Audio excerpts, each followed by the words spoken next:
I used to be obsessed with one thing in games: speed. Not winning, not building, not even fighting, just going as fast as possible. When I was a kid, I got Minecraft for the first time, and instead of building a house or surviving my first night like a normal player, I spent hours doing something completely different. I was looking for the fastest horse, and I mean hours. World after world, just searching, testing, comparing, trying to find the one that felt just a little bit faster than the rest. And when I finally found one, it felt amazing. But looking back, I think that obsession never really left me. Because recently, I started making my own game, and without even realizing it at first, I ended up building it around that exact same idea: speed. But not just movement speed, the feeling of speed. And that turned into something way bigger than I expected. At first, the idea for the game was actually completely different. I wanted to make something simple, a game where you go through levels as fast as possible. Basically, a speedrunning game. No enemies, no combat, just movement and optimization. And on paper, it sounded good. But the more I thought about it, the more I realized something. It was kind of boring, at least for me. Because the problem wasn't the idea, it was my level design. To make a speedrunning game fun, you need really well-designed levels. Every jump, every corner, every second has to feel intentional. And I just wasn't there yet. So instead of forcing something that didn't work, I changed direction completely. I kept the one thing I actually cared about: fast movement. But I built a new idea around it: a fast paced, dark, fantasy style game where the goal is simple: fight enemies, survive as long as possible, and eventually die. That's it. But the difference is how you play, because instead of carefully planning every level, I decided to go freestyle. I started building a huge map where I can just add things that feel cool. No strict rules, no overthinking. If something feels fun, I keep it. If it doesn't, I remove it. And that freedom completely changed how I approached development.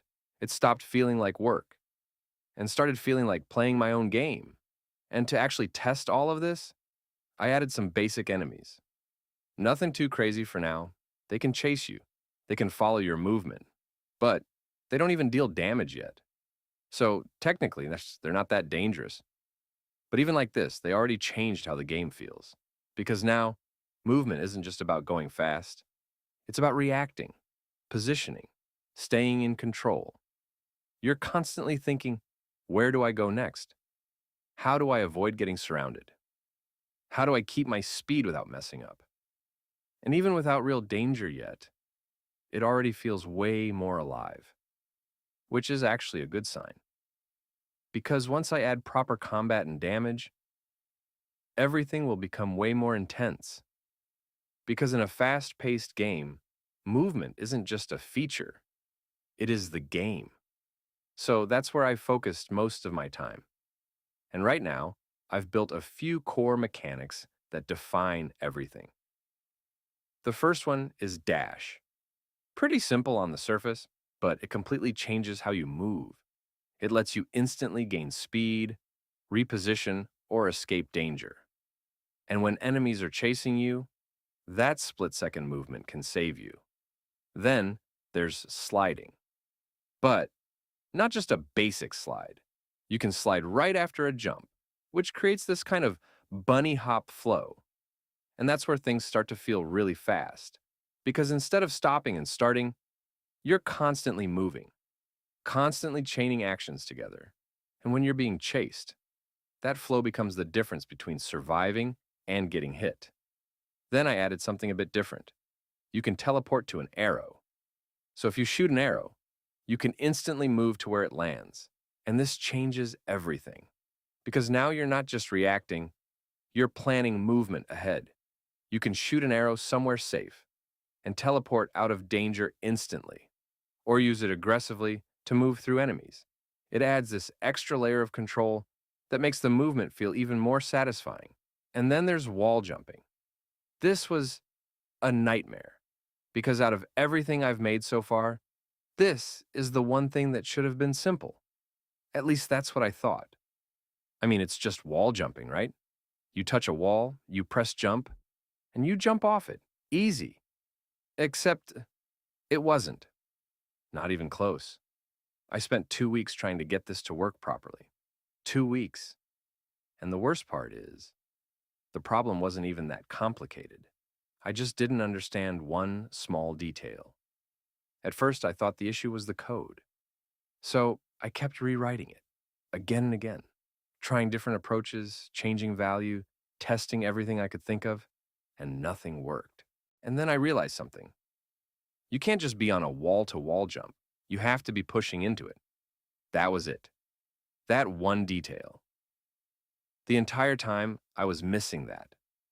So once I understood that, everything changed. I added raycasts on both sides of the player, left and right. And instead of just checking if there's a wall, I used the collision points to control the movement. So now, when you're actually pushing into a wall, you can jump off it. And it finally feels right. And the craziest part, after being stuck for 2 weeks, I fixed it in less than an hour. That moment felt really good. Not just because it worked, but because it proved something. Sometimes you're not stuck because something is hard. You're stuck because you're missing one small piece. And once you find it, everything clicks.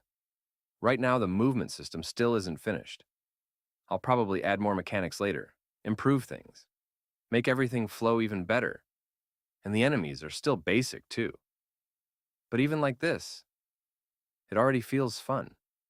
And that's what matters most. Also, one thing I really care about in this project is that everything is made by me. The code, the mechanics, the systems. I'm not using pre-made assets or shortcuts. And yeah, it takes more time. But it also makes every small improvement feel more meaningful. This is just the beginning. There's still a lot to build. Better enemies, combat systems, world design, Polish. But the foundation is there. And honestly, I'm excited to see where this goes.